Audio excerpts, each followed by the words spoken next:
It gonna catch another ship, yeah. And it's like a loader, so it's time to flip the script, yeah. Cruising through the bay on that fucking red battleship, sold up, screaming out, Buc what you heard. So Buc what you heard. So Buc what you heard.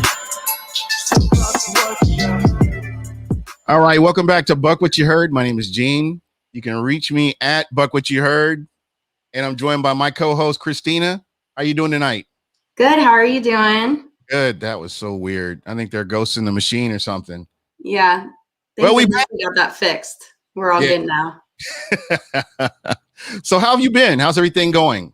Everything's just been going, off season. Baseball opening day started yesterday. So I'm all over the Rays right there. And then, nothing new in Bucs world. Not too much going on. So how do you keep it all straight? I mean, I see you on social media talking about hockey and baseball and just everything that's going on. I think the Bucs, the majority of what they did was took care of business early on. And now they can just kind of sit back and, just kind of get ready for the draft, it looks like. Yeah, absolutely. Like you said, they did everything early. So they're ready they're ready to pick whoever they need in the draft. So they already know who's coming back. So whoever the best man is that's up at the spot will be who we get. There you go. And as Ben Perry says, we still the champs. Yeah, absolutely. You got your wine bottle. I got like 3 of them. So I got actually a 2 wine and a champagne. So I want to get them, but then I'm like, do I drink it? And I'm like, I don't think so. That's sacrilegious. To drink it or to not drink it? Not drink it. That's what it's for. I don't know. I think you got like a wine cellar or something like that. I don't know. Does it taste like championship? Yeah, it does. Yeah, it's like a winner. That's exactly what it is. So how have you been? I mean, what's new? I mean, are you ready for this draft? It's going to actually sounds like there are going to be people at the draft. And yep, I did hear. Yeah, there's going to be a lot of people at the draft. They're going to be able to have those. And then, like you said, it's going to be in Cleveland, and you said never to go there because it sucks. But, the pandemic has really changed my mind. I'm vaccinated. I may go. You never know. Oh, you're thinking about going? Yeah, I am seriously thinking about going. I just won't rent a car. Yeah, I remember when Vita Vea was drafted that year, me and my dad went to Raymond James Stadium. How was that? Yeah, it was super awesome. It was a little draft party. So they had, all the NFL games set up, and then they had a whole bunch of different booths. They had some players come out, walk around. You got a tour of the locker room. And then we watched the draft on the, on the field, on the screen. And, they haven't done it since that year. And, I think it's something that they should bring back. Yeah. Especially now, they can do it now because everybody can sit social distance on the field. They're really close to getting everything back, or they're really pushing to do that. For you in the draft, what are you looking at? Bud Cannibalist was saying best available at 32. I've said this before. I'll continue to say this. The Buccaneers have never been in this position that I can remember where the majority of their positions are covered and they can go out and find the best available player in the draft. I mean, realistically, that's what you want for your team. I mean, if your team is set up the way it's supposed to be, you want to be able to go out and get the best player available at that position. And there's some really interesting takes here that I've seen in the offseason. Some people are talking about trading back and getting more draft picks. I would not have a problem with that, again, because there are no serious glaring needs out there that the Tampa Bay Bucs have. Is there anybody that you're looking at that you would like to see the Buccaneers, take a look at and possibly draft? I mean, there's really no one specific that's standing out, in my opinion. there's a couple defensive ends, there's a couple linebackers in there in the draft prospects, and then you've talked about getting maybe some O-line or a guard as help. It's just really going to come down to who's left at number 32, really, because they have primarily all of their bases covered. They have pretty much all their starters and backups already. So there's not much need for anything else. It's just to have as extra.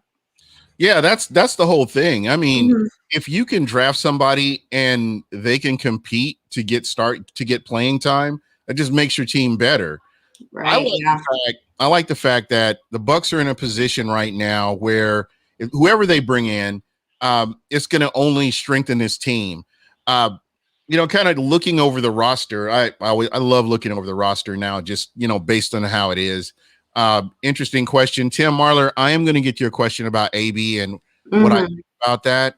But right now, what Tampa has and what they're doing, I love it. I mean, and consider this, a guy like O.J. Howard coming back to play for the Tampa Bay Buccaneers. I mean, the tight end position was already a luxury position, but now you've got O.J. Howard coming back healthy. And I think having played enough with Tom Brady, I think this is only going to benefit him and help him one way or the other when it really comes down to it. Yeah, the tight end position is already stacked. You've got Rob Gronkowski. Now O.J. Howard's coming back. Cameron Brate. You have Tanner Hudson. And I think there's someone else behind Tanner too. So it's already a stacked position. So they're going to be fighting for some playing time for sure. And, Rob Gronkowski was really great and instrumental in blocking this season more than making an impact on catching, on being a tight end. So, I see a little mixture of O.J. Howard being able to get in the mix and making a name for himself. Absolutely. If he can rebound from this Achilles injury, like I think that he can, I think he's going to have a really good season. I mean, the way he came out the gates, I was real happy with him. And so I want to see, I've always wanted to see what he could do with his potential from the start of the season, playing a full season. That would be, because I know a lot of people are like, oh, well, we should trade him. I go back and forth with him. But am I echoing again? No, I don't think so. Okay, never mind. Sorry. I'm just like hearing things now. I am. It's unfortunate. O.J. Howard was a great.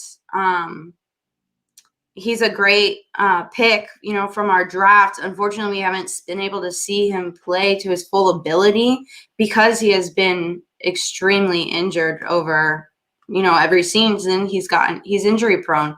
So it's really unfortunate. And hopefully, he can come and be healthy this season. Yeah, that last injury that he had was just kind of a freak injury. I would love to see him play a full season. That's all I want, just to see what he could do, because we always, me, I hate the word potential. Yeah. Hate it. But you know what? I would love to see O.J. Howard with Tom Brady, his physical ability, the way he's able to block, his speed, and just seeing him on the field working with this team, because we've seen so many flashes from him, and it's like, man, what could he do at a full season if he's healthy? And he's got a quarterback that knows what he's doing, that he can work with, and that makes a big difference too. Yeah, absolutely. I think he'll show out this season if he's staying healthy, and he'll compete for a starting spot. Yeah, absolutely. I think you know what you have with Gronk, and here's a guy that maybe having all these other tight ends and having him on a snap count or something like that will help prolong his career this season, and put him in a position where he can be available in the postseason without any problems. So I'm good with the move. But when I'm talking about O.J. Howard, it just was so weird how he fell in the draft, fell down in number 19 for the Bucs. So going back, I know I took the long route getting here. Going back to what you were talking about, who would be available at number 32? Nobody knows. Somebody's going to play spoiler here. there are going to be some players that you would think would be in the top 10, top 15. Somebody's going to drop down to 32 for the Bucs. You just know it's going to happen because there are so many teams out there that are drafting for need, where Tampa's been since the Super Bowl. Since right after the Super Bowl, they've always drafted for need. Oh, we need a quarterback. We need a wide receiver. We need a defense. We need defensive line help. That's always been the thing. But now you're in a position where, you know what? You can get a solid player who's going to be there for 5 years, and you can work with them and, put yourself in a position, for the future. Yeah, definitely. So like you said, players drop all the time. And I really do believe that that the Bucs are going to pick up someone on the line, either D-line or O-line. So, the D-line and the O-line did an amazing job in the Super Bowl, but to be able to have backups is just exactly. Depth is important. Mm-hmm. That's where you got to look at. Depth is so important. And, what they did in the trenches is incredible. I'd love to see him, continue on that path, get an edge rusher maybe, or, something to that effect. Yeah, absolutely. So I think that's what they might be leaning towards doing. And, everybody's been talking about a quarterback, but it all depends. A quarterback to, stand behind Brady and learn. But I don't know if that's this season to get a quarterback. I'm not sure. Yeah, absolutely. And there are players that there have been questions about, like Keyshawn Vaughn. Mm-hmm. You looked at that running back room last year. There was just no place for him really to, get the reps that he needed. And then when he did, he ran into some missteps. But, he's young, and I think that he'll rebound from that. Another guy that they're talking about in the chat is Tyler Johnson. Tyler Johnson. Love that kid. And with the unknown about AB, who knows how if Tyler Johnson can make the most of those opportunities. We'll get to see all this stuff. All this is going to unfold. Yeah, so everybody on the starting roster is so talented, and there is so much depth as well, because especially at the receiver and tight end position.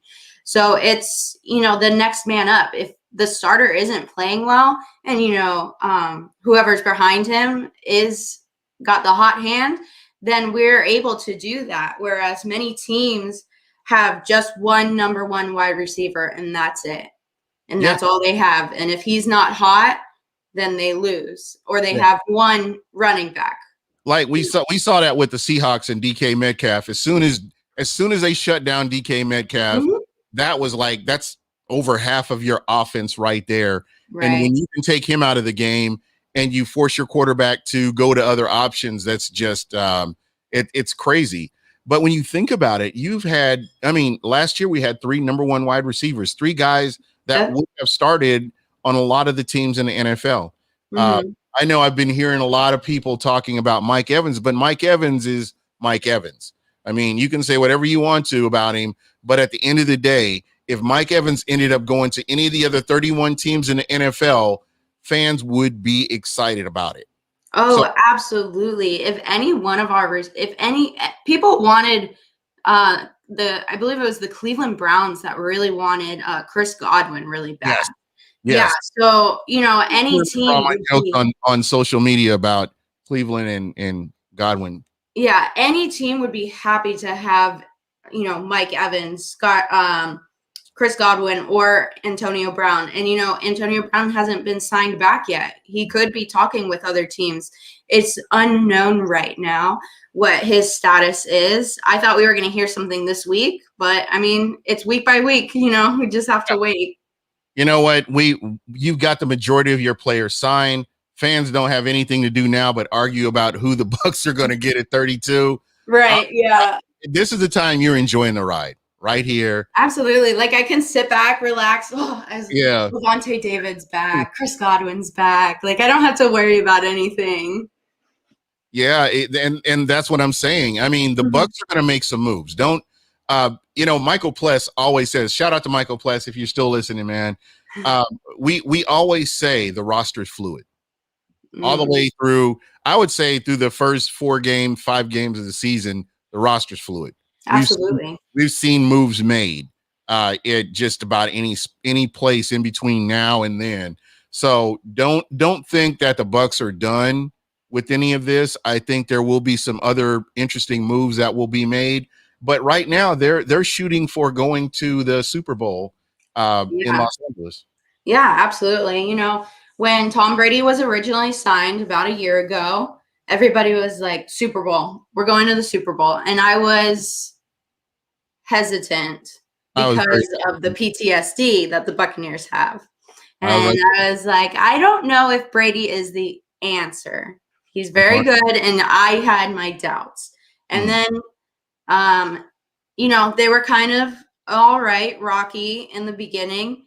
And it was after the bye week that I was like, they're going to go to the Super Bowl. And if they if they had beat, and I said, when they played the New Orleans Saints in the playoffs, said if they beat the New Orleans Saints, they're going to go to the Super Bowl and they're going to win. And that's exactly what happened. And now I really don't have much of a doubt in my mind that they're wholeheartedly prepared to go for the Super Bowl again. They're looking to go back to back. I love the moves they've made. I mean, just bringing back your whole defense, and you bring back a number one. Basically, if you look at it this way, you brought in an edge rusher, you brought in a number one wide receiver, you've brought in a starting running back, and these are all positions that teams throughout the NFL right now in free agency have not been able to do. And the Buccaneers have been able to bring these guys back and get in there familiar with the system, so they're ready to go. Mm-hmm. Yeah, so the only cause for concern would be injuries. If a key player gets injured or multiple players unfortunately get injured, but that's why it's important to have depth at key positions, which the Bucs do for the most part. So I think it'll come back. I do want to shout out Mr. Everything Bucs. I agree with you. The route running was not precise before AB got here last year. You saw a lot of people rounding their routes or not completing their routes or not running through their routes. And, it seems like AB is just a phenomenal route runner. And, I don't know how I can really stress how important that is. But when you think back to Deshaun Jackson being here, and when that guy wasn't getting the ball, you could look on the field and tell within like 2 seconds if Deshaun Jackson was not getting the ball, just the way he ran his routes. But getting back to AB and how he plays, I mean, he sells the route. He just, regardless of whether he's getting the ball or not, that's just what he does when he's on the field, and which makes him a very dangerous player. I would hope that, what his work ethic and what he did in the locker room would help these players moving forward, especially young players like like some of the wide receivers that we've seen. Chris Godwin, even Mike Evans can, learn from what he was doing there. Right. Absolutely. In the beginning, they didn't have that connection, that offensive connection, the wide receivers and Tom Brady. So their routes were not clean. Even in the first couple of games with AB, he was, him and Tom Brady were a little off as well. And, by the end of it, everybody was running their routes really smooth, really nice. And, AB is one of the best on the team, but and I don't want to take anything away from what Tom Brady does as a quarterback and his expectations for route running as well. I mean, we don't even talk about that because he expects you to be in a certain place, or when you're running your route, he expects you to run the route correctly. There have been some times where I've seen him give looks at wide receivers, and I'm like, oh, okay, I see you. I see you. And that's, that's what he's supposed to do. That's what a true leader does. Is gets these guys ready to where they're consistently running great routes. That's what Mr. Everything's Bucs is saying. He was teaching these wide receivers how to run these routes. I love Tyler Johnson. I see so much potential in him. I hate that word, God. But when I look at him, he is. I really do see it. And if he can stay healthy, I would love to see what he can do when given the opportunity. Yeah, he's definitely a future star. Him and I do want to see more out of Keyshawn Vaughn. I think they could be really instrumental in being, backups to Leonard Fournette or Chris Godwin and AB if AB does come back. They have, I almost said potential. You can say it. I just when you think about all the players that have come through Bucs Nation, I would say over the past decade, and you hear the word potential, I think of players like Kenny Bell, and heard about how he could potentially be a starter, and just you could go on down the line. We have to think of a different word. Yeah. Well, but again, there's nothing wrong with that. I totally get it. Right. But I mean, they've proved themselves almost already. I think Tyler Johnson specifically because he's had more reps than Keyshawn Vaughn. Mm-hmm. And I think he's already kind of proved himself. Yeah, he's not had a lot of catches. He's not played a lot of snaps. But the catches that he's been thrown, he's made for the most part. And they're difficult throws from what I remember. I think having camp, having OTAs, being able to really just get these players to get a sample size, a bigger sample size of what they can do is really going to help out as well. I'm really looking forward to, a lot of the people that are going to be different podcasters are going to be able to go to some of these practices and camps. I'm looking forward to it. I mean, I'm hoping and praying Keith from Bucs Report, hopefully he can get me in there and maybe I can come down and go to a couple of camps because I definitely would. Ramona Kay is talking about Jalen Phillips from the U possibly falling to the Bucs. We'll see. We'll see. Like I said, I mean, I do not have a clear-cut person that I would like to see the Bucs get. I would just want to make sure whoever they get, he's the best player that is available at that time. I've heard a lot of people talk about running back, but when you bring back somebody like Leonard Fournette, I don't know, your running back room is going to be thick this year when you consider Ronald Jones, Leonard Fournette, Keyshawn Vaughn, and I'm sure they're going to pick up another free agent running back. Yeah, probably. Or pull someone from practice squad or something.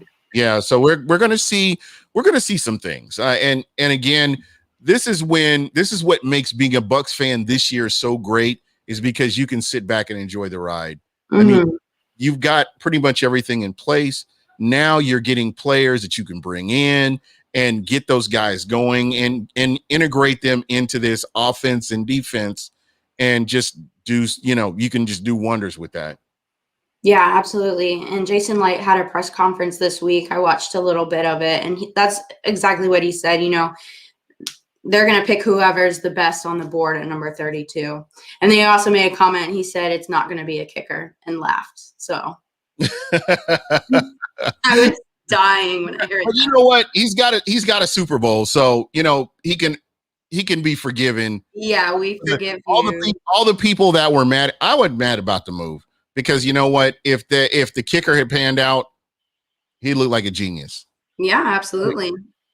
But you have to be able to check up from the neck up, and again, he had all the physical tools. He could have been a good kicker, but he wasn't. I mean, he just didn't have it up here, and it's where you really need it.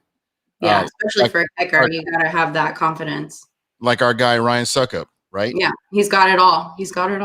There you go. He's a stud.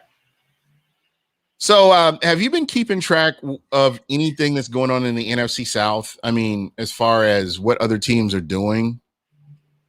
I haven't.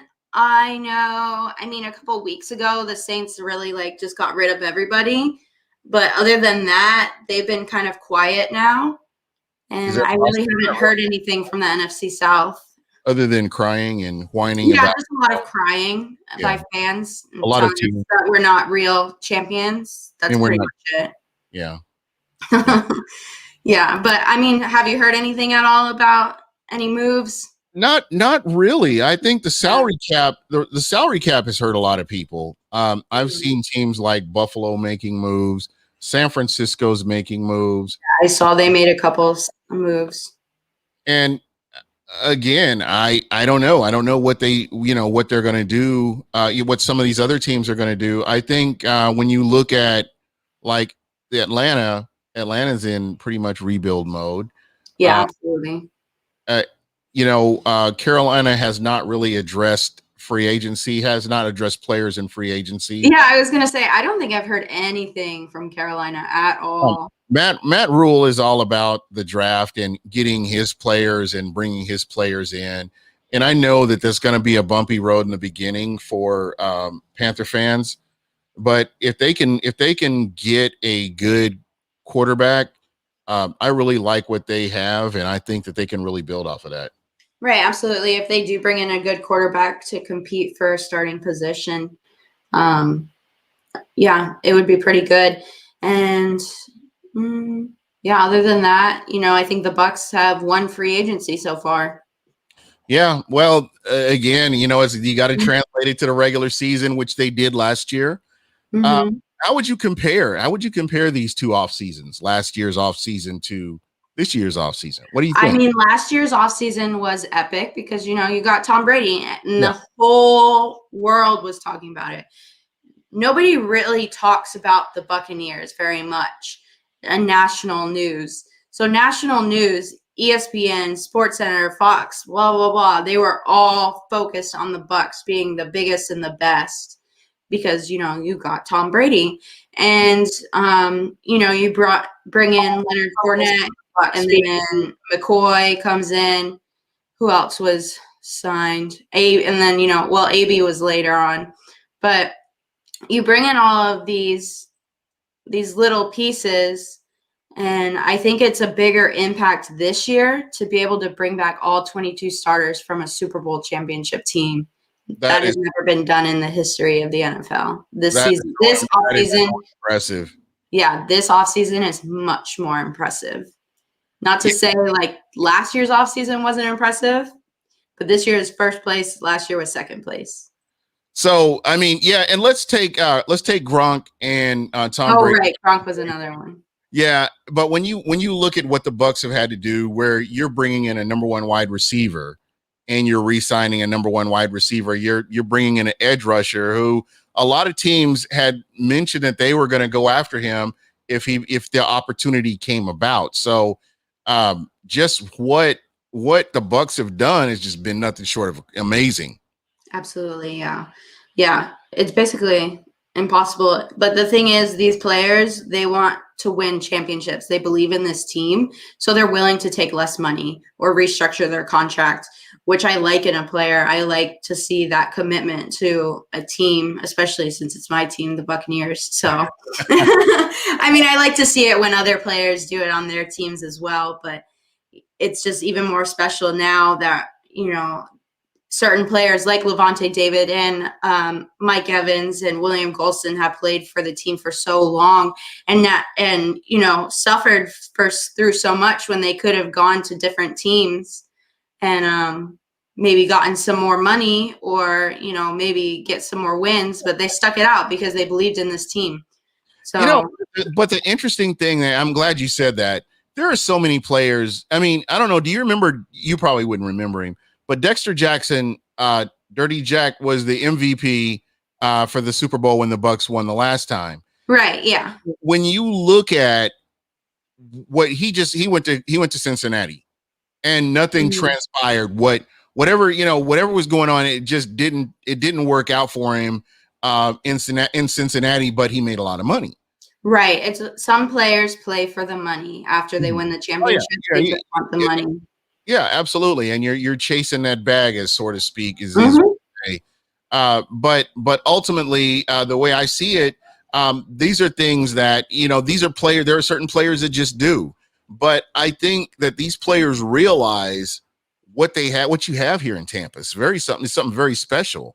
I mean, I think it is. Yeah. Their camaraderie, everything is just super, very special. You got Bruce Arians.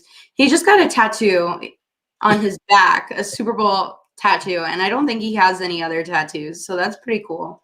Yeah. And then, and I was like, "Ooh, do I get a Super Bowl tattoo now? Are you going to get one?" I don't know. I don't know. I don't have any I don't have any tattoos at all. So I don't know. So this is not something that you would consider. I've thought about it, but not seriously. Maybe 2 Lombardi trophies, maybe? I was thinking of just doing like the LV. Something more feminine. Like I can't have like the Bucs logo on my arm. That's not very feminine.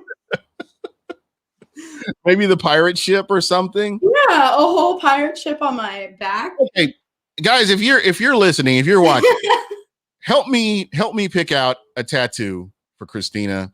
I've been thinking about asking my followers on Twitter, but yeah, we're gonna start here. We'll get to we'll start here. We'll get. Did you get yours yet? Huh? Not yet.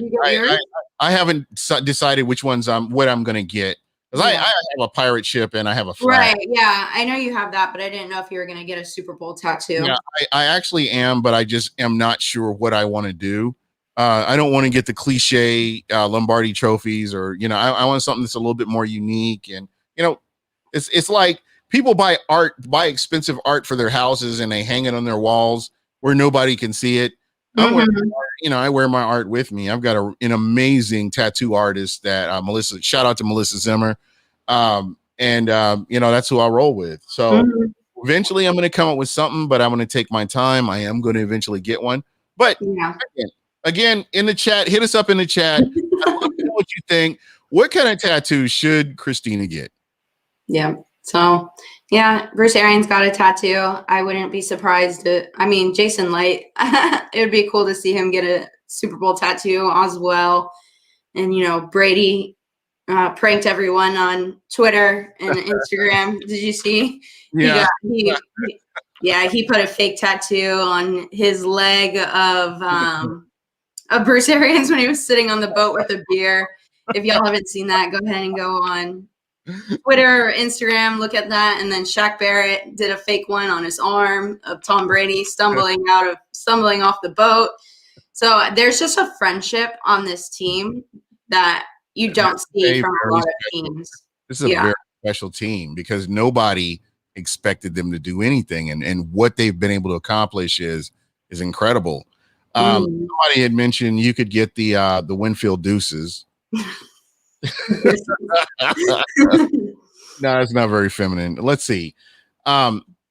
Maybe a treasure chest with 2 Lombardi trophies in it. I don't know. We'll see what happens. I'll think of something. But I'm trying to think what would fit you. What would fit you? Somebody said Captain Jack. There we go. You could possibly do that, maybe. But it's got to be something that's totally unique, something that's totally new, that you can say, oh, nobody else has that. And that's my thing with tattoos is I'm very afraid that it's not going to look good and I'll be stuck with it. So that's mostly why I haven't gotten any, because I'm very terrified that it will not be good. It all comes down to who your artist is. Yeah, that's what everyone says. But then even still, I'm scared. No, you have every right to be. I understand that. But when I look at that, I'm like, there's one, I would say that's the number one thing to look at is who is your tattoo artist. Right. And if you can trust your tattoo artist, you can trust anybody. That's true. I've heard that. Yeah, I've heard that before. So, well, that's good. Tim was saying maybe the classic Go Bucs. Yeah. Let's see, 2 very small Bucs flag ×2. Maybe a Bucs flag, maybe a small Bucs flag with 2 little Lombardi trophies, maybe 2 little Lombardi trophies, or maybe I don't know, Tom Brady number 12, a lady pirate holding with 2 trophies. That's the best. Ben Parrish, that's the best one so far. Come on, guys, we can do better than this. I know you guys are creative out there. Help us pick out a tattoo for Christina. I'll probably open something up on my Twitter and just be like, yo, guys, give me some ideas. Yeah. And we'll see what happens. Yeah. But again, I think what you really have to be shopping around for is who your artist is. I love my artist. I think she's amazing. And that's who I go to with big stuff. So. Yep, absolutely. So This weekend is the holiday weekend. I'm sure there's not going to be a whole lot going on. Have you gotten a chance to watch the Super Bowl video, or are you going to watch it this weekend? Which Super Bowl video? The Super Bowl video, the new one that just was released. I bought it on Vudu because I can take it everywhere, and I watch it. I normally watch it while I'm in conference calls and stuff. But oh no, I'll have to buy it to watch it this weekend. Then. Yeah, it's really great. It's a must watch. I think that Prime. I know Prime has it too. Okay, yeah, I'll have to get it then for sure. You've seen everybody that's like showing the video where they've gotten the actual physical DVD. Yeah. The blue. Yeah. I went ahead and got it. I got it so I can stream it and watch. Yeah, I don't have a DVD player, so. Yeah, I haven't seen a DVD player since. My laptop doesn't have a DVD player in it, a CD player. Old one used to, but not this new one. So. Yeah, there you go. Get Bucko Bruce. The complaint was the logo was feminine. So get Bucko Bruce. I guess Bucko Bruce is feminine. Allegedly feminine. I mean, I had jerseys and shirts, and I mean that was like one of my favorite T-shirts. Actually, was the Bucko Bruce that it was the Bucko Bruce on the back, and it had Doug Williams on the front of it, and said "Bayou Bullet." It was really cool. Oh, nice. That was back in the day. So let's see. Skull Gang in the house is saying Bucko Bruce. The Tampa Bay Mutiny logo is pretty dope. So let's see. Yep, still no good ideas, but still no good idea. We got to work on this, guys. We're trying. We got to get creative. So I think you are going to have to take this to social media to see what we can come up with for you. Yeah, sounds like the next step. You got to do your homework. You got to figure out who is the tattoo artist I want to go to, and listen, get what you pay for. So absolutely, yeah. If they're like $50, no. There you go. If it's under $100 and they're telling you they're going to cut you a sweet deal, now just walk away. Walk away. Pretend like it never happened. Mm-hmm.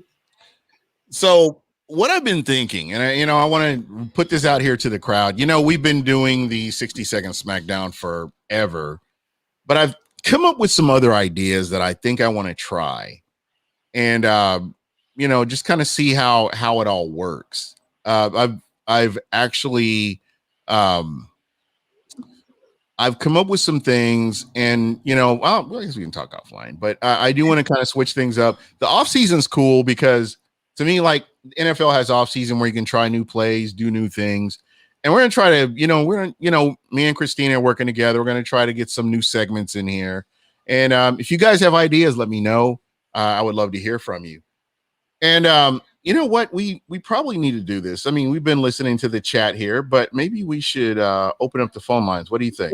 Yeah, that sounds like a good idea. All right. And let's get that banner cracking. Yeah, hopefully somebody will be on here. Somebody will call in. Maybe give us a call. Talk about. All right. Whatever it is you want to talk about. Ramona, you should call in 813-358-154. I see you in the chat. You're live in the chat. Let's give us a call. I'd love to talk to somebody from Dade County. From the U. The U. Oh, Will the Brewer says, I trade beer. I don't think that's a good idea. I can win right there. I trade beer for tattoos. Oh, Ramona said a simple Bucs flag with the date of the Super Bowl. Mm-hmm. That might be kind of cool. You should do this one. No one. The wine bottle. This should be it right here. World champion 2021. You should just do that tattoo on your calf. Oh, my whole calf. That could work. That really could work. It tastes like, it tastes like a winner though? Heck yeah. What kind of wine is it?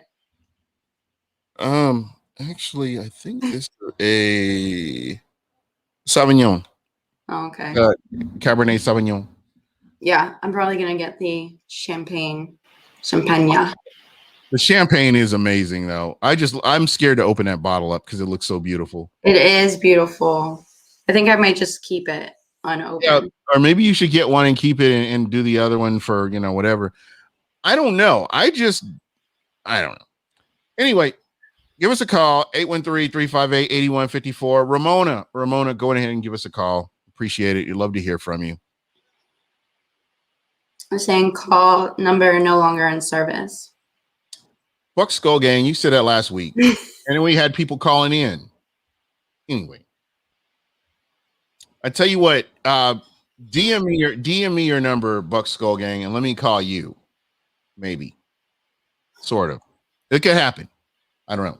DM me on Twitter, DM me your number. I don't know why your phone isn't working, because right while you were typing that last week, somebody else called in and it worked. But anyway, 813-358-8154. I would love to hear from somebody. Yeah. Ramona K, like I said, you can call in Misador. Misador, I know you call in other shows, bro. I'm calling you out on this. You should be able to call in here. We're cool. We hang out, that kind of thing. I mean, who knows? Like a couple of weeks ago, you could have won a t-shirt or something. You just never know. Give it a try. Never know what's going to happen. Exactly. So what do you got planned for this weekend? It's Easter weekend, so not doing very much, mostly just spending time with the family. It got cold this weekend here in Florida. Cold for me, at least. It got into the 60s.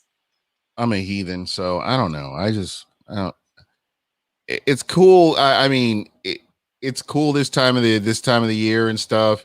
You get to eat ham and have an Easter. Are you guys having an Easter egg hunt at your parents' house or something? No Easter egg hunt. No. Oh. No. I just thought. I don't know. Yeah. No, just get together with family. So. Are you cooking? I do. I'm not cooking. I don't really cook that much. Really? I know you cook a lot. Are you cooking? Maybe. There's a possibility. After those steaks last night, man, I'm not even thinking about food, really. Yeah, just a lot. Yeah, it was a lot. Well, it looks like nobody wants to talk to us. How depressing. Buc Skull Gang said he DM'd you on Twitter. Yeah, let me call him back and see what's wrong with him. He's going to tell me, okay, before we call, he's going to tell me he wants Larry Fitzgerald here. He wants Adrian Peterson here. He wants Jadeveon Clowney here. And I'm trying to think who else he wants here. Whoever else is Richard Sherman. Richard Sherman. Whoever is new to free agency is who he wants here. So, yeah. So we'll let him. Let me call him right now. This ought to be intriguing here.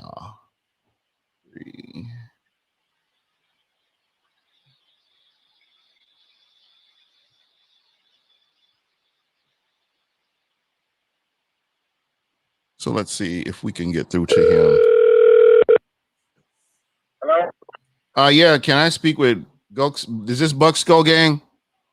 Yeah.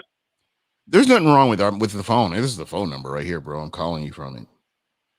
That's the number he's called. Oh, you see, it's the number, man. I didn't put the +1. Maybe that's why it didn't work. I don't know, man, but you're talking about my numbers out of order and stuff, man. I pay my bill, bro. How you doing, my friend? I'm doing good, man. How are you guys doing? That was funny. I'm watching your stream. That was funny. So talk to me, man. What do you think about this offseason? Let me get Buc Skull Gang's take on the offseason. Man, it was a great offseason. It was good. I think, man, I don't know about Antonio Brown. I heard he wants between $8 to $15 million. Really? I don't think we're gonna pay that. I don't know, man. Like I said, I'm enjoying the ride personally. Me too. I don't care because I really don't care about if it's Antonio Brown because I like Tyler Johnson, Scotty Miller. I like those. But what if somebody gets injured, man? Then what? What do you? I mean, I think that was the biggest. That was the biggest reason they brought Antonio Brown in last year is because of the number of injuries the Bucs had. It's because of Tom Brady. It's not because of Bruce Irvin and the coaching staff. It's because of Tom Brady. Okay, I hear you. So what else? Who do you see the Bucs getting in the draft at number 32? I really like ETN from Clemson. I really like that guy. He can catch in the backfield. He can run. He can do that too. He's good, man. He's like an Allen Kamara or Nick Chubb type of running back. He's like an Allen Kamara. Really? You think so? Go watch his film. Go watch his film. I have not watched. I mean, there are certain, like, I've been watching more defensive linemen. Yeah. I've been watching a lot of linebackers, and I really have not looked. I have not looked at running backs, but that probably might. Phillips. Go watch Phillips from Miami. He's good too. Yes, yes. Phillips is. You're spot on with that one. That's somebody I like. I would not have a problem with the Bucs bringing somebody like that in. I think he's NFL ready. He's one of those players, and I could be wrong, but I think he's NFL ready. I heard he's supposed to be like a next, maybe a suit type of B tackle. I heard. I don't know, man. Like I said, I want the Bucs to get the best player available, but I will not be upset. I will not be upset if the Bucs move back in the draft, get some extra draft picks, and do that. I would be good with that as well. Look at this. I won't be surprised if the Bucs trade up in the draft. I won't be shocked if we do. Why would you trade up in the draft? You trade up in the draft for need, I would think. Look at this. Look at this. You want. We don't need needs right now. We need want. Okay. So who is that player? Who's that magical player that you're trading up to get? ETN from Clemson. So you think they're gonna draft a running back in the first round, and they're gonna move up to get him? Yeah. I like that kid, man. Go watch that game tape, man. Go watch it, man. He's like another Kamara. Like how we say, he's dangerous. He's dangerous too. He can catch the other backfield. He can run. Okay. He can chuck. Yeah, I'll have to watch some game footage of him then. So basically, then you've got a stacked, you've got a very large running back room. But look at it. I will never trade up for running back. Someone said in the chat, why not? Because running backs are going to be available. I mean, look at Nick Chubb. Look at Nick Chubb. Nick Chubb wasn't a first round pick. Yeah, that's true. But look at it. I mean, what was it? Who's the running back for the Titans? He was not a first round pick, was he? Derrick Henry? Yeah. Derrick Henry wasn't a first round pick, was he? No, not running back. Yeah, exactly. I'm just saying all I'm saying, and then you look at Saquon Barkley. Saquon Barkley has not been able to stay healthy. Ezekiel Elliott got his money and he's been suspect ever since. Yep. No. But look at this. We need a running back and catcher at the backfield. That's the thing that was a problem. Okay. But what I'm saying is that's a huge step. That's a huge leap of faith to trade up in the draft for a running back. But and look then at this. Look at this. Each team will start in season 2, not in season 1. He would be like a third down. He would be a third down back for us. Now it would be like a third or fourth string, third down back. Probably he could be a third running back. See, we have to think about the future, guys. We know Fournette. Looking for the future, Fournette and Ronald Jones might not be with us next season.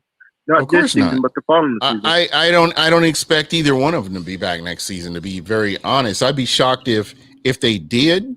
But that's where my expectations are. Yeah.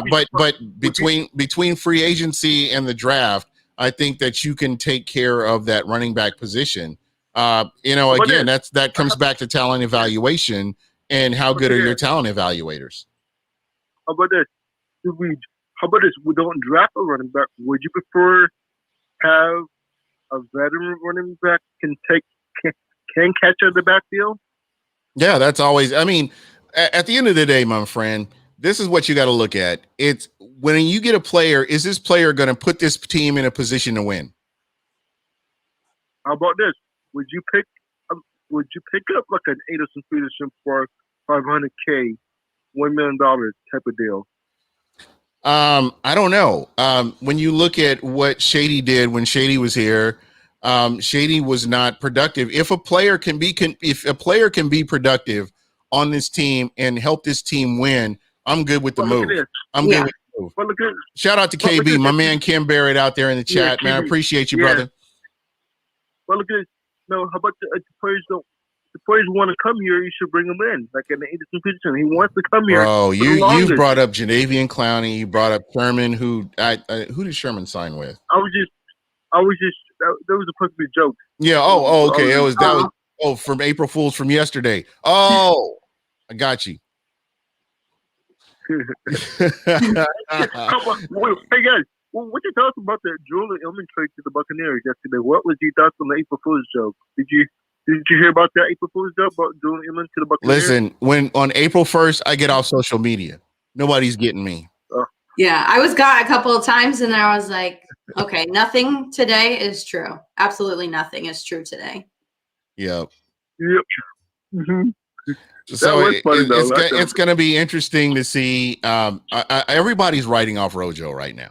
Everybody's writing him off, and I think Leonard Fournette is your number one running back according to Bucs social media. Listen. Let me clear all this up for you real quick. This is going to be real easy. Whoever your favorite running back is going to get playing time in 2021. Okay, I don't care if they're starting or they're coming off the bench or whatever. When they come in and they're able to run and they're able to move the chains, they're able to get touchdowns in short yardage position. That's what's important. I don't care who starts. Hey, real true story. You know, and that's where we're hearing people talking about, oh, Ronald Jones can't do this, Ronald Jones can't do that. Ronald Jones, had he not gotten injured, would have been a 1,000-yard rusher. Absolutely. Yes, true. But look at that week 17 game. They never give AB the. He could have 1,000 yards in week 17, but they decided to give AB the bonus. Yeah, but that's what I'm saying. I think you've got two quality running backs. I don't think the running back room that Tampa has right now and last year has been this good for a long time. I would say. Is it Keyshawn Vaughn time to start now this year? Is it Keyshawn Vaughn time? I think his time will come. I think the main thing for Keyshawn Vaughn is when he's called upon, he has to produce. Absolutely. At the end of the day, no dropping balls, no fumbles, no costly turnovers when he's got an opportunity to make big plays. Hey guys, that's going to stretch. That's going to stretch things for him. Hey guys, do you think the Bucs would trade O.J. Howard or Kevin Brake before the NFL draft? You see something? Do you think something will happen? No, they're going to probably keep both of them. Yeah. I totally agree with Christina. I think with O.J. Howard, he's a very special runner and a special player. Yeah. I think what you see in potential with him, his chemistry with Tom Brady out the gates is huge. You can't deny that they were doing well together. Because there's thinking about trade rumors last season, offseason, before the NFL draft. I wonder, are we going to see some news coming up in the next week or so, 2 weeks? You think we might see like a trade? You think the Bucs will make a trade for a player before the NFL draft? Or do you think the Bucs I don't really think so. The Bucs have a need. Go ahead, Christine. I'm sorry. I was just gonna say, I think Jason Light and Bruce Arians and Tom Brady, they're happy with the way the team is right now. They have the starters. They have the starters and the guys that were instrumental in getting them to the Super Bowl and winning. So I don't foresee them wanting to trade those guys for anybody else who would be new to the system. Yeah. Look at this. Do you think the Bucs will draft a quarterback in this year's draft, or do you think that's very possible? It's possible. But again, there are so many unknowns with the Bucs having a number 32 pick. You can't sit here and 100% be convinced that something's going to happen. Hey, do you think Terrell Trask will fall, or the guy from Georgia, Mac Jones? No, I think 32? there are too many teams with needs at quarterback. I would be shocked if it happened. If it happened and the Bucs picked him up, yeah, good. But I just don't see it. Mm-hmm. Yeah, basically everybody at the top needs a quarterback.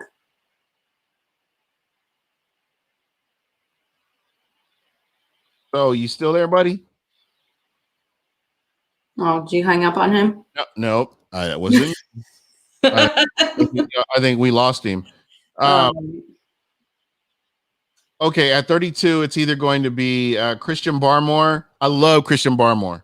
Love that guy. Tackle Jalen Phillips, center Michael Minkins, or like Arian said, they're really going to look at Kyle Trask, quarterback out of Florida. That'd be intriguing. I would be interested in that, but I don't know if he's going to fall that far, honestly. Yeah. I think a lot of people are undervaluing him, and I think he's going to be taken pretty quickly, honestly. People are like, I know I've heard a lot of people saying like he's a second-round draft pick, but I don't believe that.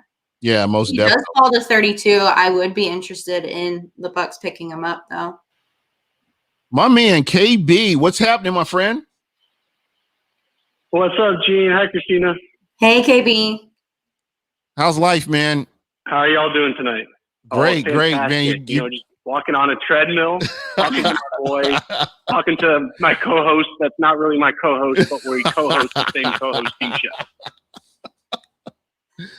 Man, you know, you brought up some really interesting points here. And we both agree. I have a hard time with people drafting a running back in the first round. I just do. Same here.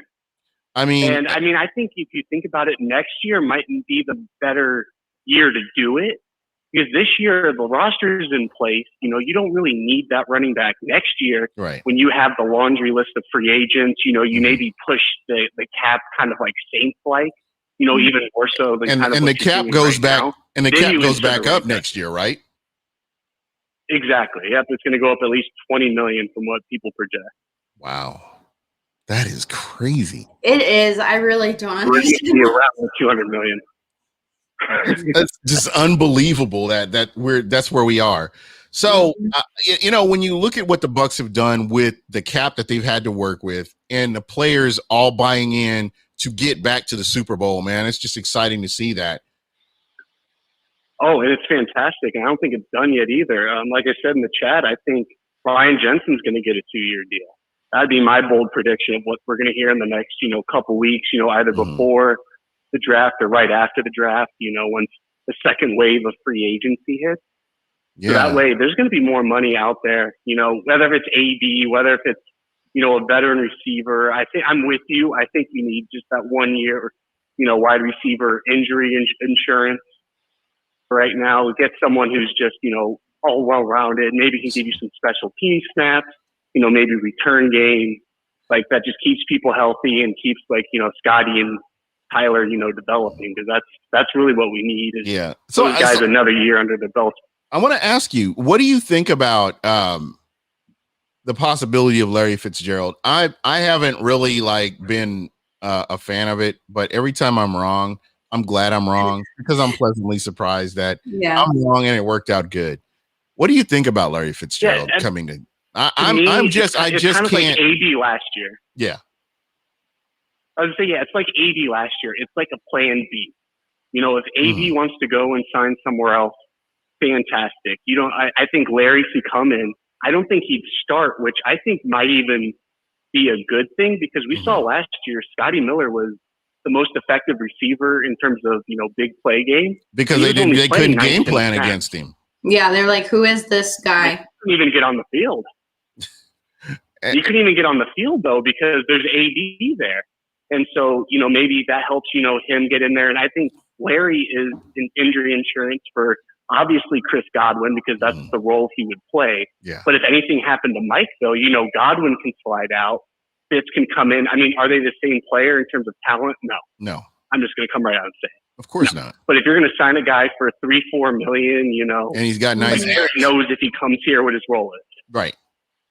And I mean, he's the consummate professional. I mean, that's the one thing that I can say about Larry Fitzgerald. He is the consummate professional, and you know, he knows what his role would be.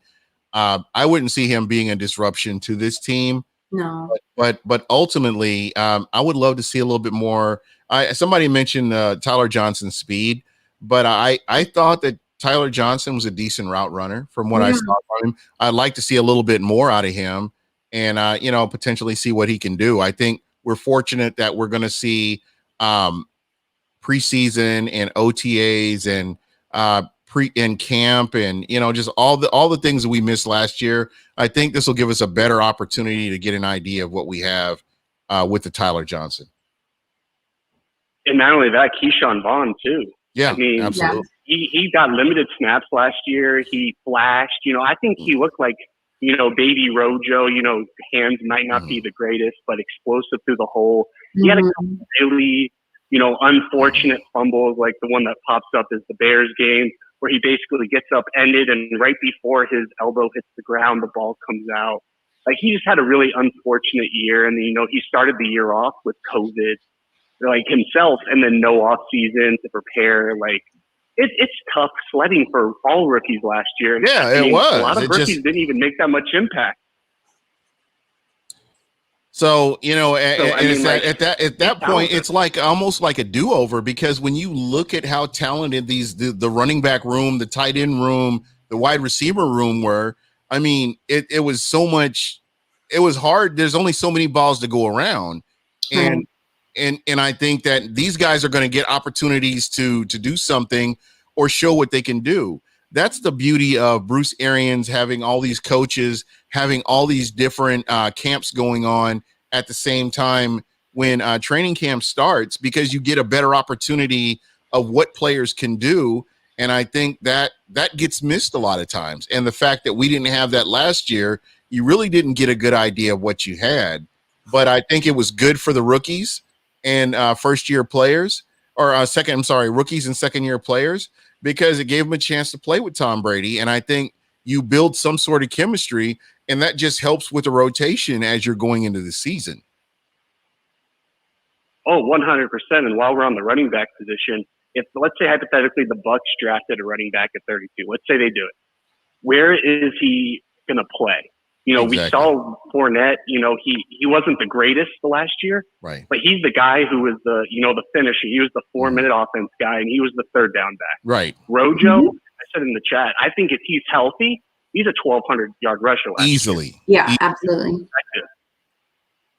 And that was he didn't get 1,000 because of AD. Right. And I think with the quad injury that he suffered, you know, that hurt him as well. But again, it's one of those things that if he's 100% healthy, I really believe that he's more of a factor in the Bucs running game than what we saw. Oh yeah, and we saw you can get running backs for cheap. Yeah. Playoff Lenny literally had one of the best, you know, 4-game stretches probably in Tampa Bay Bucs history, let alone just in the playoffs, and he couldn't get an offer on the market. There you go. Yeah. Like, it tells you Rojo or Lenny might not be available next year. Or, you know, because yes, the cap might increase, but we also might see quarterback take over that cap. Yeah, absolutely. Just because the cap increases doesn't mean everyone's going to get paid. Yeah, at that point, they've taken less money. So cap increase, they can ask for more. Exactly.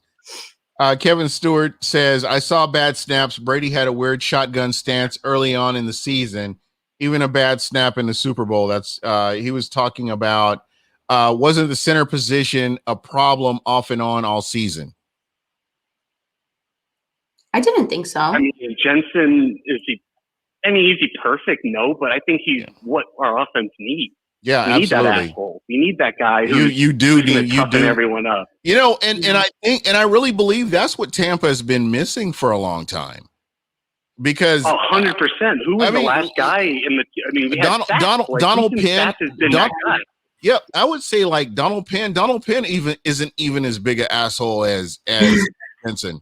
You know, Jensen will go to bat. He will go to battle for his quarterback. He'll go to battle for those are very rare type of offensive linemen too. Not every team has that guy.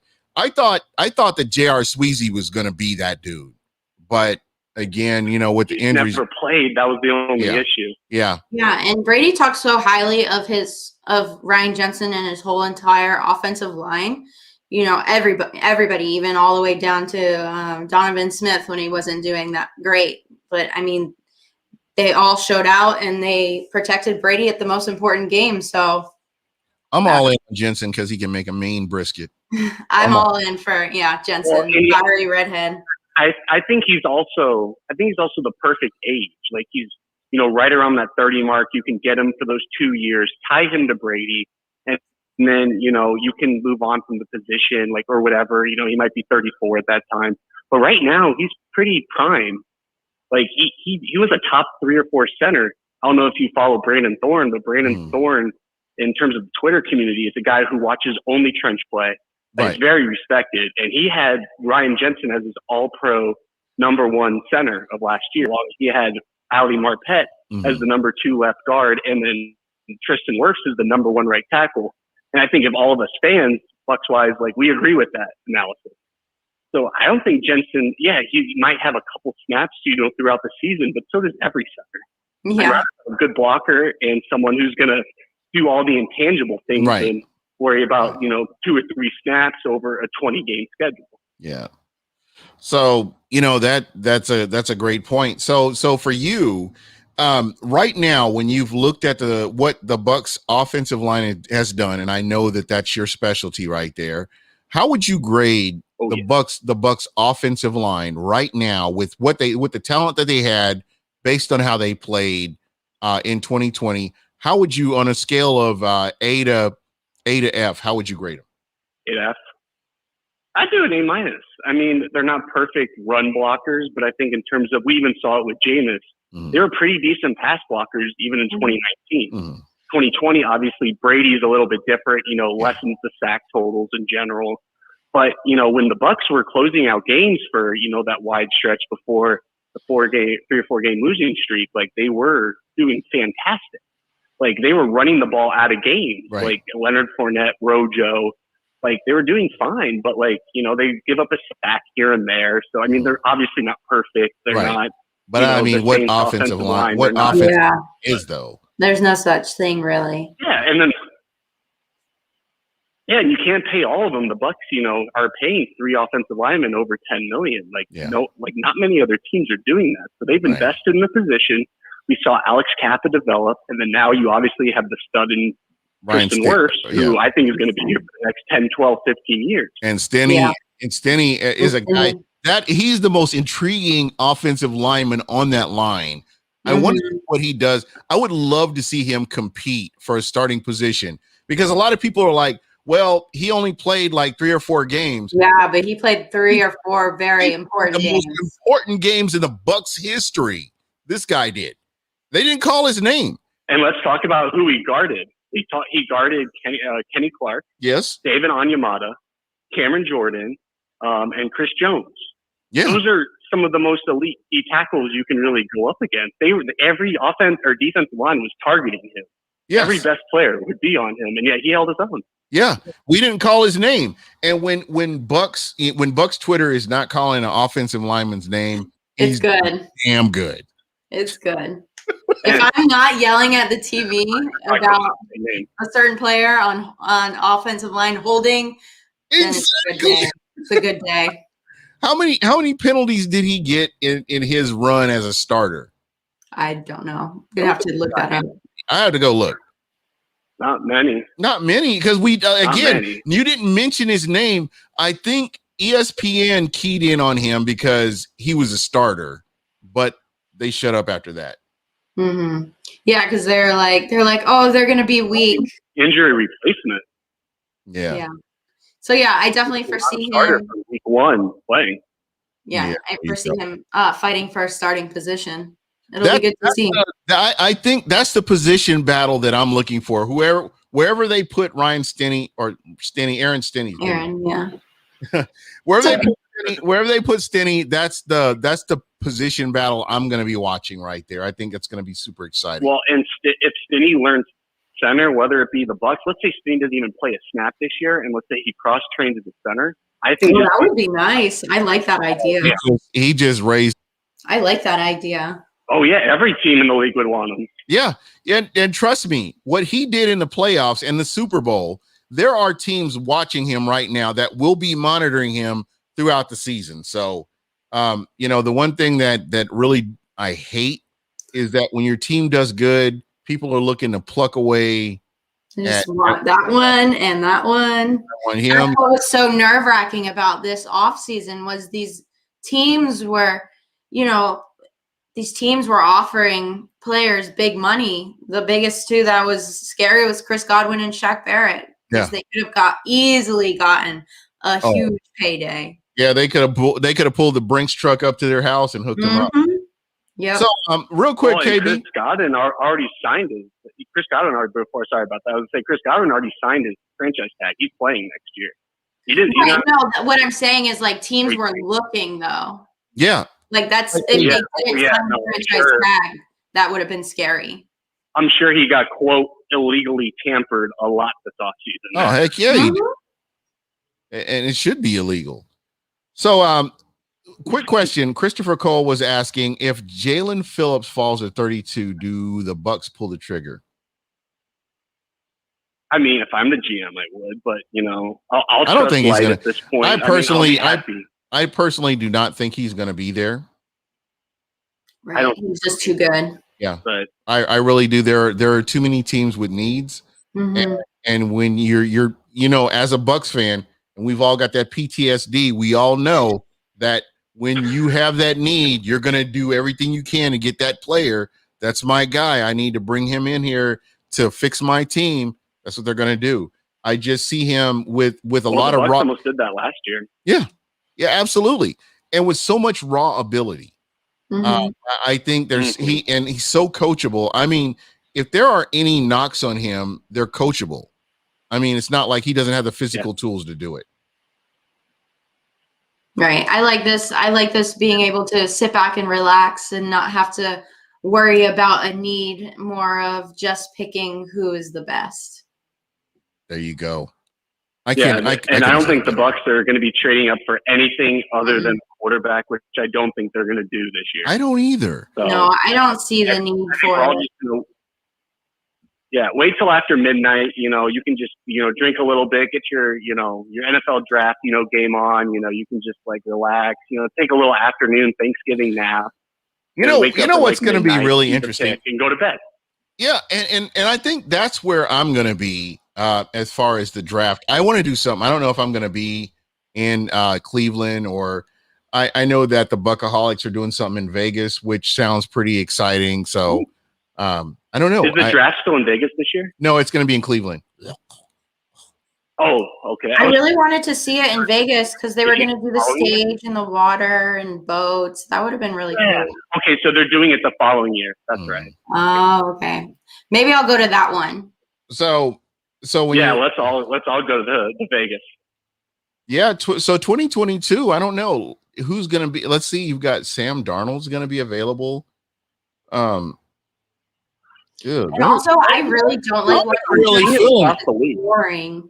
It's boring to me. And so I'm going to have to sit and wait till 32. Yeah, I go to sleep and wake up. Set an alarm. Wake up at 10:30 and just enjoy the draft. Yeah. That's what's really going to have to happen here. Mm-hmm. But anyway, guys. I think the Bucs are proving the model. Oh, yeah, sorry. No. Go ahead, please. I like where you were going with this. Go ahead. I would say I think the Bucs are proving the model that basically, and we're seeing it with the Russell Wilsons and then the pre-Deshaun Watson stuff. Let's say 2 years from now, the Bucs still have a fantastic foundation, and Brady retires. You don't think a quarterback let's say an Aaron Rodgers, he would come here in a heartbeat, even when he's done, in a heartbeat. Same with there's so many quarterbacks that would want to come down to Florida and at least be on a good team and contend and take over the Brady mantle, maybe win one or two more before they let's say Matt Stafford. Let's say things don't work out in LA. They won't. 2 years from now, come to Tampa. Yeah, he's too fragile though. I know. But I see what you're going with that. Saying. Yeah, but you're absolutely right. You don't need to draft a quarterback. Yeah, you don't need to. So you don't know who's going to be available 2 years from now. So who do I have to ask? I mean, for you, because Bruce Arians is not going to be around forever. We have to love and appreciate and nurture and enjoy Bruce Arians while we can. But do you bring in a Todd Bowles? Is Todd Bowles your guy? Is that who you bring in to? He's my guy right now. In a perfect world, just because. yes. Go ahead. I just can't trust Leftwich. I just can't. I can't. I'm not. Do it. Even I'm not after ready. What he did in the postseason, I can't do it. I'm not ready to do it either. No. I'm right there with you. He's too young to take over. I think he was on the. It was Marshall. Go for it. It was on the job training for him. I just don't think he's ready. Yeah. I mean, I would love to see Byron stay and be the offensive coordinator, for another season or two, and then maybe. But Byron Leftwich, or not Brian. Todd Bowles is my successor, in my opinion. Yeah, 100%. I'm with both of you there. So guys, anybody that's out in the chat, whoever you're thinking at 32, whether it's trade back, I have a problem with trade forward or giving up picks to trade forward. I just don't see the Bucs that desperate to get a player unless it is a quarterback, which I don't know. Again, anything can happen. Anybody can fall to that 32 position. That would be crazy. Yeah. And then I don't know about you, Gene, but I've actually done a little bit more research into the draft season, and the Bucs don't have that many roster slots really that available. So, I even think trading down, unless you're getting 2022 capital, let's say someone trades this year's two to move up. I think that's more appealing than trading back 100%. for number 2. Oh, I could see that this year. That is a great. I didn't even think about that. So, and that gives you even trade capital if you want to move up for a quarterback the next year or a different position, or you can address those holes because there's going to be, Gronk gone, possibly, or Gronk hypothetically, whatever. OJ possibly gone, Brait possibly gone, Whitehead, JPP, Sue. We're going to have a lot of holes that we're going to have to address. Next year might be the year, to really, push all the draft chips there, at least in my opinion. Yeah. It's so funny. David Mosier said, I don't even think we need to watch the draft in the first round. I think we're going to trade out.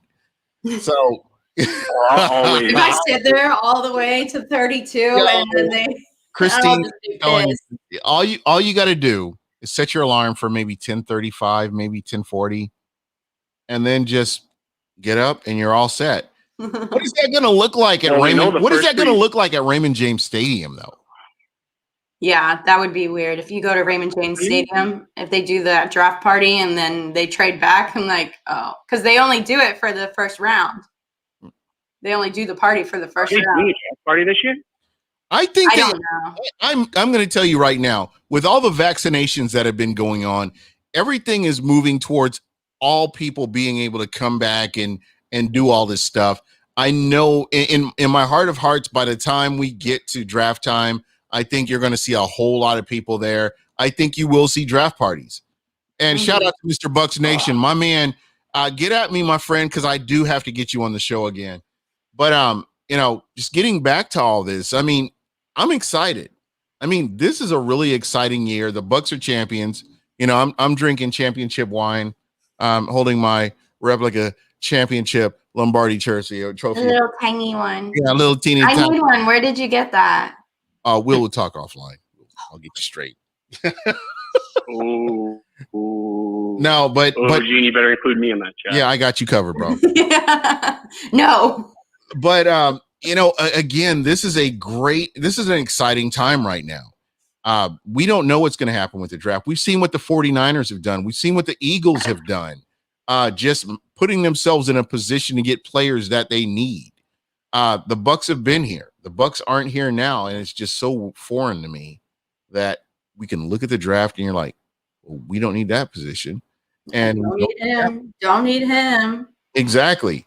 And so to me, I'm curious to see what happens. I want to see the players that fall, that are in the top 15, that end up falling down to the bottom or the middle or, 3/4 of the way down.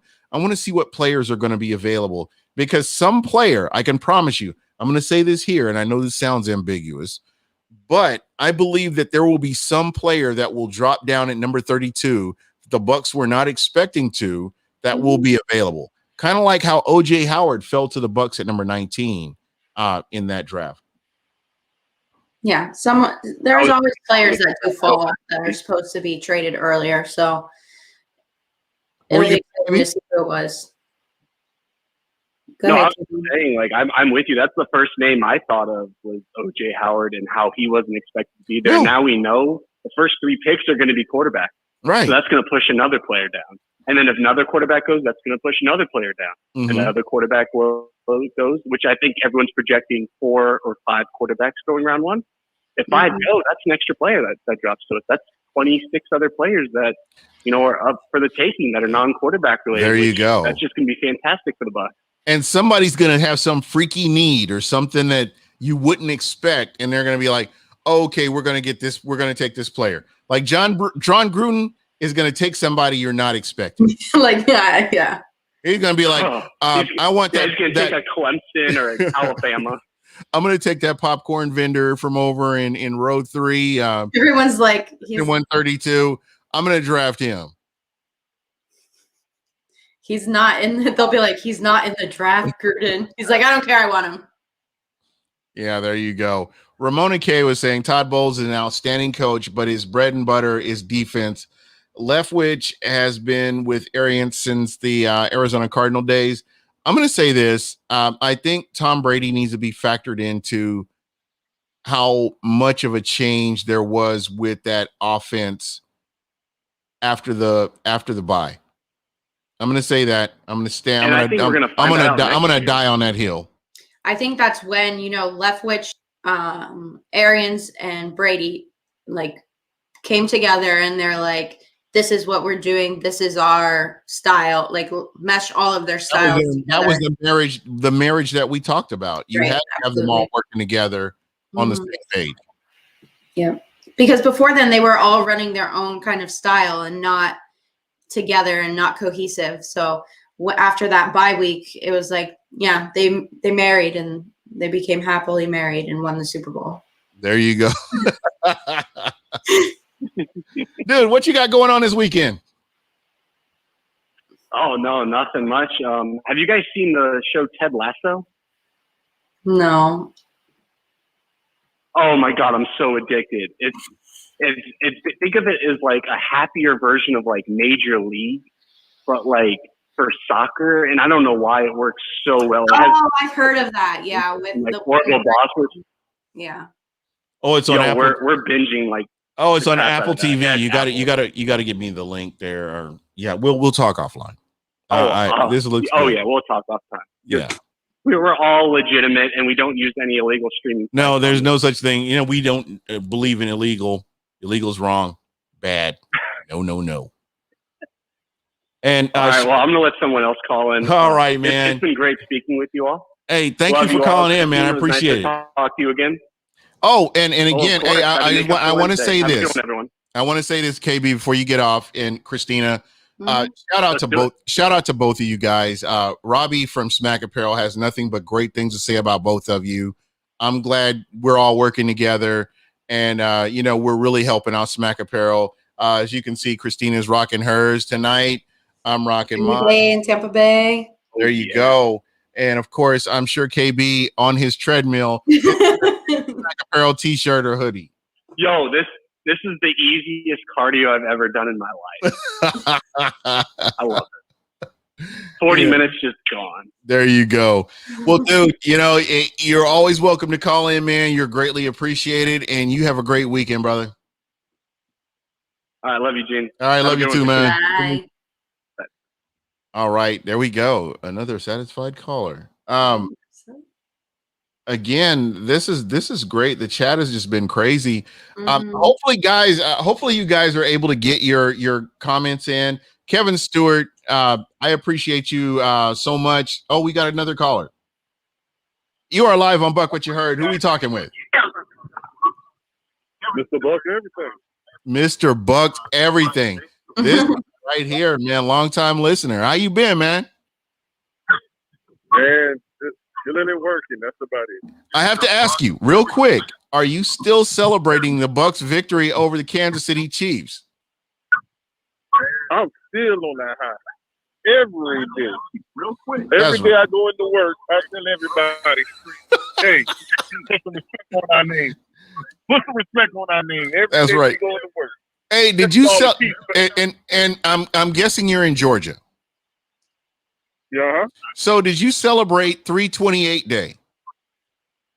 Oh, yes, we did. I love it. Did you remind them that Tom Brady he's no longer in New England, he's in Tampa, so we can truly and genuinely appreciate 328 Day from here on out? Oh, and especially with the Saints fans, I say y'all should be appreciative that we personally sent Drew Brees into retirement. Y'all should appreciate that it was us and not no one else. Yeah, exactly. That's my point. I say y'all got that, especially the Atlanta Falcons fans. I tell them all the time, hey, respect our name. We're the new kings of the South. That's right. I don't want to hear nothing from none of y'all bird flu pigeons in this division. I would have loved to have gotten some of them Falcon tears when they saw that Tom Brady was coming to Tampa. Just catch some of those. Oh man, because I don't. You just don't know. Fans, listeners, I don't know if you know this, but I hate the Atlanta Falcons. I mean, I hate them worse than the Dallas Cowboys. And any chance I get to humiliate the Atlanta Falcons, I will do that. I do not have a problem. You know what? I love looking at their empty trophy case and those all white blank Super Bowl t-shirts because they don't have one. I'm good with all that. I will humiliate a Falcon in a minute, and 28-3.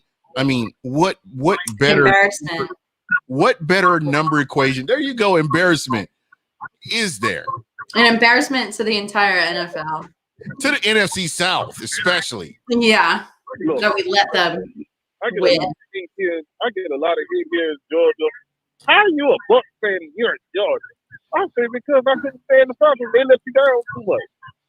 Exactly. Every time you ever had high hopes on the Falcons, what they do?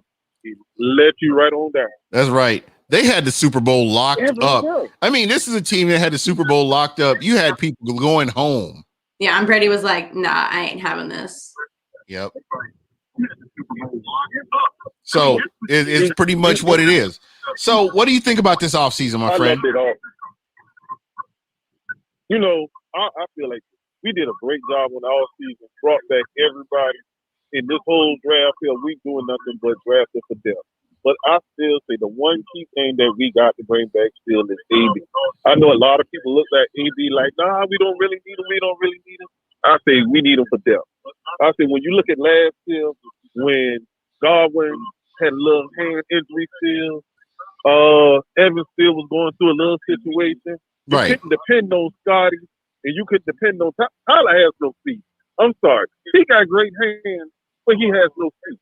Mm-hmm. So that's why I say Tyler is just as good as being a third or fourth option on your depth chart as a wide receiver. He's not going to get on the field every play. Like you already know when AB is on the field, you got to account for wherever he is. Right. He can play all three positions at the wide receiver. He can play the slot, he can go deep, or he can play the post possession game. Mm-hmm. But one thing about it, though, you got to understand about AB. He taught these receivers how to run their routes better. One thing that they always been lacking the last couple of years. I would say the last 8 years. With the exception of Vincent Jackson, who I thought Vincent Jackson was an incredible route runner. But outside of Vincent Jackson, you're 100% spot on that. Let's go back to Jameis last year with the boys. Let's really look at what killed Jameis a lot of those weeks. That last year. Receivers stopping their routes in the middle of the route. Mm-hmm. A receiver running the wrong route. And Jameis has to hold on to the ball long and like, dude, you're supposed to be here, but I got to put the ball in here. Mm-hmm. But like I say, but Jameis got all the blame for that. But like they went back and did the 30 for 30 special. What is the first thing they say? All that wasn't Jameis' fault. Some of those was receivers running the wrong route, quitting on the routes and stuff like that. But then you look at Marcus Lattimore called it out. He said, "Oh, I already know what Mike Evans going to do. If the ball ain't coming to him on this play, he gonna quit in the middle of the play." You know, he's gotten better about selling it. Hey, can I get you to turn your background volume down just a little bit? Yeah. Appreciate Yeah, you. I got you. So, you know, you're spot on, because I've seen where Mike Evans was running the wrong route and they're not on the same page. I've seen that with Tom Brady. I think it got a whole lot better once AB got there. I think a lot of people took note to what AB was doing, how he was working out, how he was running his routes. I mean, he's methodical with how he runs his routes. And I will say that that's something that the Bucs have needed. Do you remember the video that Michael Clayton did where he called out the Bucs receivers for not running clean routes? Oh yeah. So, and a lot of people were critical of Michael Clayton, but he was 200% on point with what he was saying. Remember back to when Deshaun Jackson was here, and I talked about this earlier in the show. Deshaun Jackson would straight up quit on a route. If he wasn't getting the ball, or he didn't think he was getting the ball, he was quitting on that route. That route's done. He's thinking about getting back to the huddle. I'll give you one better. What did Deshaun Jackson say in the press conference when he was talking about the difference between Jameis and Fitzmagic? Fitzmagic had know exactly where I wanted the ball to be at, and I, like quarterbacks, that know where I need the ball at in this particular time, in this particular space. Mm-hmm. You and Jameis didn't get on the same page, right? Because you felt like Jameis was always forced to throw you the ball, which he always seems like he threw the ball better to Mike Evans and Chris Godwin, which is coming around at that time right there. Right. So and I think that at that time, Chris Godwin was just coming into his own. Yeah. He still wasn't. He wasn't on that level where he is right now. But yeah, you're 100% on point. But I've watched on all 22, and I've watched Deshaun Jackson quit on a route where, with his speed, he ran a 9 route. I remember one time, no lie, he ran a 9 route. The ball was not supposed to go to him, and the play broke down on that side. Jameis caught Deshaun Jackson running free, but he quit on his route. So it looked like the ball was overthrown, but this guy didn't follow through with his route. And that's why I was glad they did not bring Deshaun Jackson back when they talking about, oh, he want to come back. No, don't come back now where everything is wrong. We don't want you. Once you go, it's like a bad relationship. Once you go, that's it. You're even older now than you were then. So, what do you just out of curiosity? I know this is a football show. I mean, I know we're talking about the Bucs. He's an ex-Buc. What do you think he's going to do? And I think he's in Los Angeles now. Who knows? I thought he retired. No, he's playing. I know. I'm just saying that's how irrelevant he is. I'll say this. If he does not get on page with Sean McVay blocking scheme, because I told everyone last year, I said the Rams are just about blocking. You got to be an excellent blocker. If you're not an excellent blocker, you're not going to fit into the Rams offense. Right. One thing that they killed us on in that last game last year, you had everybody coming back off of running their route and coming back and hitting you with a wall of blocks on that particular side of Deshaun Watson. Not Watson, but Jackson does not block well. No, he doesn't block at all. And you got to worry about that guy getting hurt. I mean, you're paying for a guy that you're at minimum, at the most, you may get like 5 games out of him in a season. I'll tell you what, I'll give you a receiver that he reminds me of, comparable to him. Remember Dante Stallworth? Yes. That brother got hurt on a regular basis. Dante Stallworth was good for was over the top pass. Anything on the coming across the middle, curls, anything. He wasn't doing it. Stallworth wasn't. And yeah, he's another guy. He's another guy that when he's running his route, if he knows he's not getting the ball, he's not selling his route, not selling it at all. Mm-hmm. So to me, that's a shame because he's out of the play. You know what I mean? Basically, if he knows the ball's not coming to him, he's not a factor and he's not an option anymore. Right. He's not going to run his route. He's ready to get back to the huddle and hope he gets the ball. Mm-hmm. Now let's go back to something that we said in the group chat earlier when we were talking about the running back room. And I said on the group, and I said, Keyshawn Vaughn is a bit undersized. That's why Keyshawn Vaughn can't stay on the field as long as he wants to, because he has trouble picking up flick passes because of his height.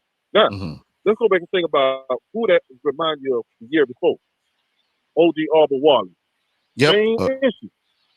Undersized. If you're passing the ball, he was fumbling every time, and I could not understand. I think what helped Dare Ogunbowale was the fact that he could actually block a little bit, and he had nice hands out of the backfield. Mm-hmm. Just not on third down. Yeah. You can give him on first down and second down, just not on third down, because he dropped it every time. Now, one thing I'll say, we were talking about rookies who we are looking at and possibly falling to 32. If the kid from Bama is at 32, trust me, we want to pick him up. We're talking about building depth for the future. Okay, let's start on our running back room right here. We already know what Rojo gonna get. Rojo is really a 2. A lot of people are still trying to say, oh, he's a 1. No, Rojo is actually a 2. He's a good compliment, changed up back. And it showed last year, especially when it came to the second half of the season. As Fournette got more familiar with the offense, Rojo's carries went down a bit, and he was more fresh. I think the quad injury did not help his cause at all. And after that quad injury, I don't think he was ever 100% healthy. It wasn't. That's why I say if the Bucs running back room, I'll keep Rojo as that 2. And I'm telling you, if the kid back from Bama is there 32, go ahead and pull the trigger and get him and save him. I wouldn't even barely run him this year right here. And this is the trick right here. And I have to ask you if you agree with this. When you look at Rojo and you look at Leonard Fournette and what they've done, if you could get those guys working together in concert, they make a great tandem. Mm-hmm. And they will be able to move the sticks. They will be able to help you stretch the clock. There's a lot of stuff that they will be able to do. I'm not a proponent of he's my number 1, he's my number 2. Whoever gets on the field, produce. That's all I care about. I don't care about if you start or you finish. When you get on the field and this is your assignment, take care of your business. That's all I care about. And to me, I think both of those guys, because what I'm caring about right now is the Bucs getting to the playoffs, the Bucs setting themselves up to get to the Super Bowl, make another Super Bowl run. That's what I'm concerned about. I don't care who starts. I don't care if you bring in another running back. Whoever you have under center that you're handing the ball off to has to take care of business. At the end of the day, that's what it all comes down to. Yep. Do you agree with this right here? The best situational running back should be starting that game, because there's certain games Rojo don't play against. He doesn't run great against certain teams, but there's certain teams that Fournette can run better against. Yeah, like he did against Carolina. Exactly. You've seen that in the second half of the season right there.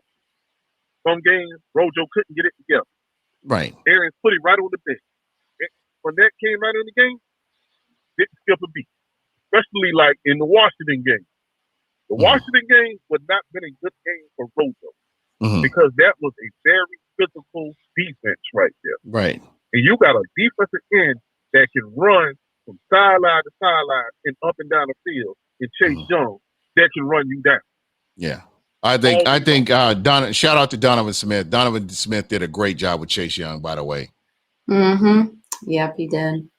He did. The only thing that Donovan Smith made me mad at this year here, the same. Why was you blocking like this 5 years ago? It took Tom Brady to come to the team for you to finally block the way you were supposed to block, bro. And again, that's leadership, bro.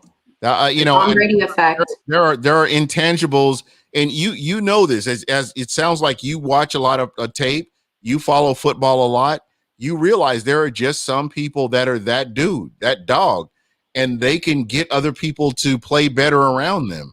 And I think that's one of the things that Donovan Smith was missing, was somebody to really push him in the right direction and get the most out of him. We've seen flashes from Donovan Smith, but at the end of the day, what we saw from him this year, I would say after week 8, we haven't seen that on a consistent basis from Donovan Smith since he's been a Buccaneer. Right. You're right. And that's why I said, coming into last year, I said, boy, Donovan Smith, hey, pull up again this year like he did last year. Arians letting him go like he did to God. Because he was already on the hot. I know, right? I didn't think Donovan Smith was going to make it through the last year. Hey, but he turned it around, man, and that's the beauty of the NFL, making the most of your opportunities. So let me get your final thoughts, man. Are you on Twitter? Yeah. All right. Well, tell everybody how they can get a hold of you. I love talk. I hope you can call back in next week. My tag is DJ Wildstyle on Twitter. Okay. And Mr. Bucs Everything actually on YouTube. Man, you've been following me since almost since I started doing this. Yeah. Yeah, you're one of the originals. I appreciate you, by the way. I appreciate you and all the guests that comes on and all the Bucs. Man, it's just been it's so funny. Me and him, we had a conversation because there was a guy that actually stopped listening to my show because I would not go at Jason Light. I refused to do it. I remember that guy. That dude was pissed. He was like, "You don't ever say nothing bad about Jason Light. I'm going to stop listening to this trash." Okay. Jason Light was not done. He didn't have a body of work with the Tampa Bay Buccaneers at that time. He was still building what he had. Now, when we get to the end of his body of work, we can look back at what he's done and say, hey, this is what Jason Light has been able to accomplish. But he hadn't been here long enough to really accomplish anything. But this dude was like, man, your show is trash. I'm going to stop listening to your show. You're going to eat crow because Jason Light is trash and he needs to go. We need to get somebody else in here. And I'm like, dude, who are you going to get in? Who are you going to bring back here to do this? And he's like, it doesn't matter. Jason Light is trash. He drafted a kicker in the second round, blah, blah, blah. And now he look at where we are right now. And that dude reached out to me in DMs. He reached out to me in DMs. Let's keep in mind the last couple of GMs that we had. Now, Jason Light was on the hot seat with us for a long time too. Oh yeah, he gets getting a better fair shake than what he did for the last couple of drafts, especially that one draft we will not name. He did a horrible draft. Yeah, 2016. Oh my God! I think he's redeemed himself. Now, let me ask you this: has he redeemed himself from 2016?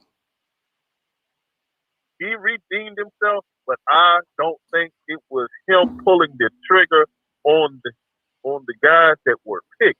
I believe a lot of those picks were made by Aaron. So I'm gonna say this. I'm gonna say this right here.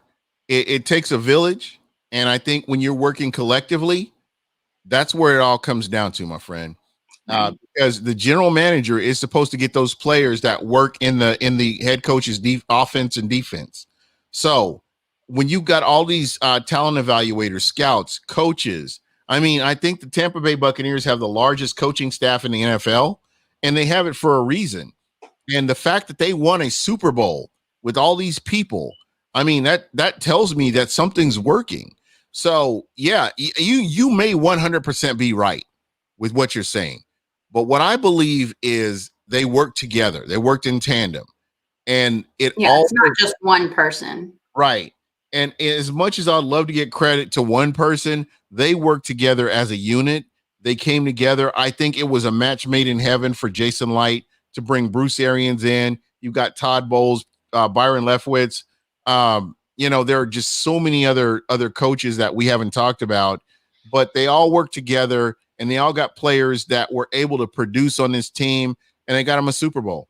So to me, I'm good with it. Two of the coaches are actually, I want to think two of the coaches are actually ex-Bucs players too. Yeah, exactly.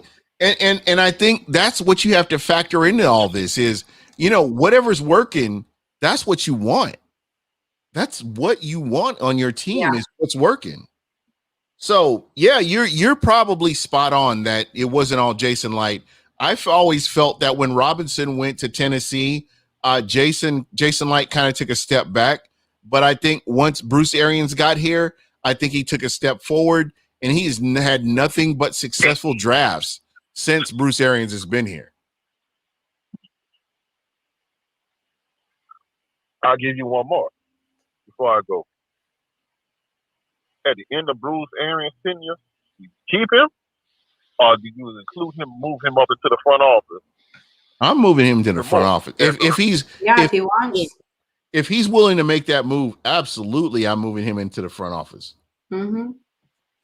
Keep him into the front office and do him the same way, like Parcells moved into one of the upper management positions. Like I want to say, was it the Dolphins or one of the?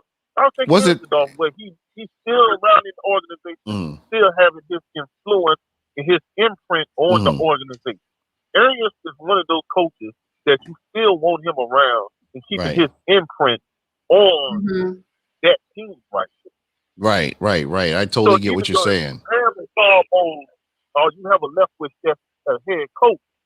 Arians is still around to still be in the air. Hey, this is what you need to be doing. Right. This is what you need to be looking for right here. There you go. Because a lot of people talk about the Steelers head coaching history. I said the Steelers have what? They 6 or 7 head coaches in their whole history. In the whole history, yeah. They don't fire their coaches. They help their coaches through bad seasons, good seasons, whatever. Yeah. And they have an evaluation, and I love one thing I give the Pittsburgh Steelers much credit about is their talent scouting and their ability to bring players in that fit their system. So anybody who necessarily goes to Pittsburgh, you rarely see them. But that is the beauty. That's the beauty of the Tampa Bay Buccaneers. I'm not going to hold you up too much longer, but I want to say this. What Tampa is doing right now is nothing short of exciting because they're taking an opportunity. You're able to go out and get the best player on the board. This guy's going to be around 4 or 5 years. If they draft correctly, which what they've done over the past 2-3 drafts has been phenomenal. And if they can continue on that trajectory, that's what Tampa's been missing since their existence for the majority of the time of their existence.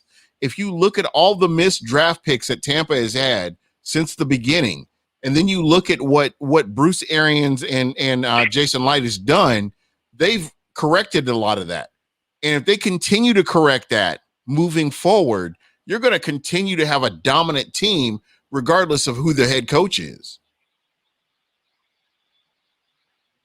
One thing we all got to get together on, and you shouted this out one time before I go, we need to go on Twitter and on social media, on every page, and tell Skip and Shannon, we do not want to hear neither one of y'all call us the Buccaneers anymore. Ever again in existence.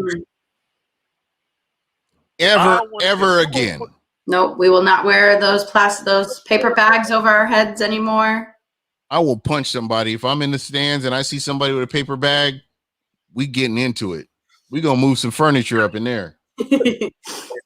I'm not even lying. Time for a remodel. Exactly. It's time for a remodel for real. I am so sick of hearing Skip or Shannon say. I think it was Shannon. Yeah, it's Shannon. One day last, and when they were talking about us keeping everybody on beat, they having to resign AD and this and that, but they said, okay, like the Buccaneers went from being the Buccaneers to the champion is, but I don't even want to hear that anymore. You got to put some respect on our name. We That's got right. 2 championships under our belt. That's right. 2 championships. We're not the Cleveland Browns. That's right. We're not the Carolina Panthers, and we're not the Atlanta Falcons. So, we're not the New Orleans Saints either. We got 2. So there's that. 2. I'll be on next time you have to go on, man. All right, man. Hey, again, before you go, tell everybody how they can get a hold of you, and I appreciate you calling in. DJ Wildstyle at Twitter.com and Mr. Buc Everything at YouTube.com. Man, you are appreciated. One of those right here. Mr. Buc Everything, longtime listener, man. You are appreciated. Christina, I know that you trying to get out of here too. And again, I appreciate your patience. And this is what we do on Fridays. You never know. It could be 30 minutes, but here we are. We're looking. I know it always goes on and on because everybody's talking. We appreciate everybody calling in, everybody in the chat. We love it all. There you go.